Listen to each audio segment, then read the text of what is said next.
Hello, my name is Lunatoned or Taylor, and I have revolutionizing news about Pokemon Scarlet and Violet. I've put many theories together about what the new battle mechanic or gimmick of the new Pokemon games Scarlet and Violet will be. For those who don't know, the gimmick in Pokemon games refers to what is different about battles, like Mega Evolution in X and Y, or Z moves in Sun and Moon, or Dynamaxing in Sword and Shield. So let's get right into it.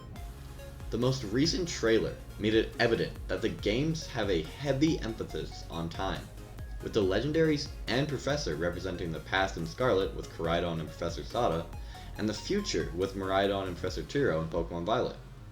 While many people have put two and two together with this theme of time, I have failed to find someone who has really accurately explored how the battle mechanic will work. And in a game about battling, I think it's important we dive deeper into what's going on.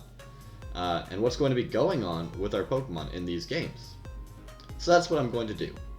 And it all starts with this theory that has surfaced lately about certain Pokemon having primal and futuristic forms.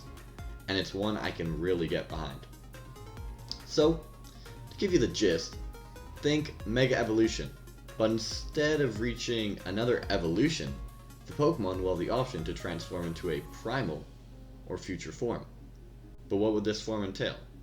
Well, let me paint a picture for you, but not literally, you're just gonna have to paint it in your mind. But I want to talk about something I know everyone loves. Starters! Unless you're one of those people who box their starters, and can I just say, how dare you? But starting with my boy Quaxly, I predict that Quaxly will evolve into a pelican, similar to Cramorant, but with emphasis on its feet. That's for another video.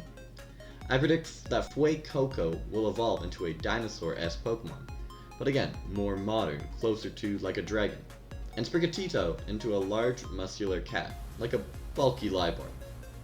Now, each of the starters' final evolutions will have a corresponding primal and futuristic form. In this case, the primal form of Quaxly would be a pirate, Fuecoco would be a full-on dinosaur, and Sprigatito becoming a full-on saber-toothed tiger. The futuristic forms would be armored versions of the starter's regular evolution, and have like a robotic, maybe transformery vibe. But what would be the purpose of these different forms? Well, here's what I think.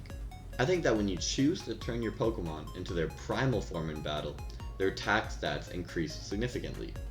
Since Mega Evolution increased a Pokemon's base stats by a total of 100 extra points, this could mean that Pokemon that turn into their primal form get a 50-point stat boost to each of its attack stats and its speed stat. This would be a total of 150 extra points, but without the option for it to be spread out across all stats like Mega Evolution did. But why would it increase attack and speed? Because hunters are associated with the past. Think about it. Dinosaurs or cavemen or saber-toothed tigers or pirates. The bottom line is the past was about attacking your prey, while the future, well, that's all about defense. Yep. If you choose for the Pokemon to go to their futuristic forms, this means their HP and both defense stats would see a 50 points increase. Pretty cool, right?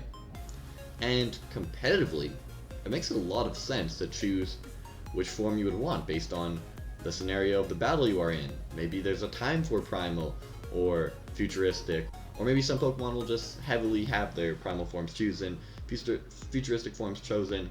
There could be some great strategies for choosing forms that the Pokemon normally doesn't lean to in competitive, right? And it would also be like Mega Evolution and Dynamaxing, where you could only change Pokemon's form once per battle. But what would this look like in battle? How would we have... Well, we've actually already seen it.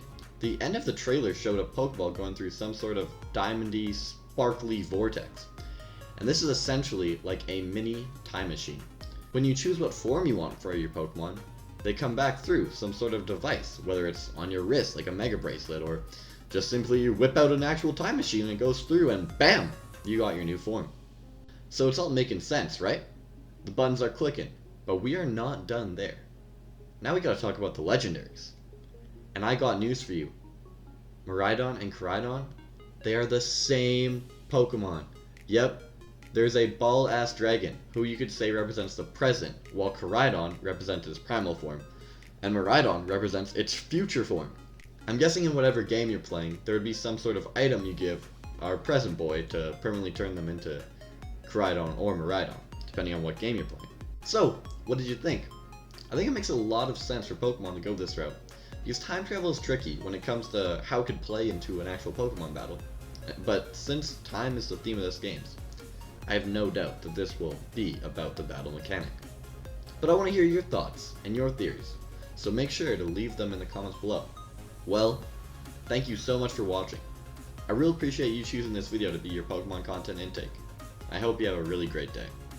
Also, subscribing helps. Until next time, it's been Lunatoned.